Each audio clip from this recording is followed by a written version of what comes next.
আজকে বাবা জোর করে নামাই দিছে আমারে। আরে বাবা রে, ওখানে আবার কি হইলো?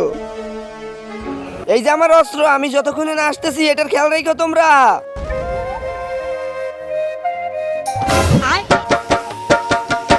আরে ভাই এটা উঠতেছে না কে? এ ভাই দাঁড়া, আমি টুটে রেখে ই ই ই ই ও ও, ও, ওই বাচ্চারা ওই অস্ত্র তাড়াতাড়ি আমাকে দিয়ে দাও, এই নাও। ওই বাচ্চা আমার সাথে মজা করো না, নাহলে এমন জাদু করমু প্যান্টেই হাইগা দেবা, আর কাউরে মুখ দেখাইতে পারবি না। উল্লি বাবা সত্যি নাকি? কইরা দেখাও তো। ওরে শালার পুত, আমারে বিশ্বাস করস না? আবরা কাটাবরা। আর আমার জামা কাপড় কোথায় গেল? আগেই কইছিলাম আমার সাথে ফাজলামি করো না। এ ভাই ও মনে হয় সত্যিকারের জাদুকর, একটা কাজ করি, ওরে অস্ত্র দিয়ে দেই। এ ভাই তুমি তোমার অস্ত্র নিয়ে নাও তাড়াতাড়ি। আরে শালার পুত্রা, এই তো লাইনে আইছো। তোমরা বলো, তোমরা কি সারাদিন মোবাইলে গেম খেলতে ভালোবাসো, নাকি আমার মতো পরিবারের সাথে সময় কাটাতে ভালোবাসো? তোমরা যারা পরিবারের সাথে সময় কাটাতে ভালোবাসো তারা ভিডিওটা লাইক করে চ্যানেলটা সাবস্ক্রাইব করে দিও। আর যারা ভিডিওটা লাইক করে চ্যানেলটা সাবস্ক্রাইব করবে না, আমি বুঝবো তারা সারাদিন গেম খেলতে ভালোবাসে। হালাই তো প্যান্টটা হাইগা দিছে।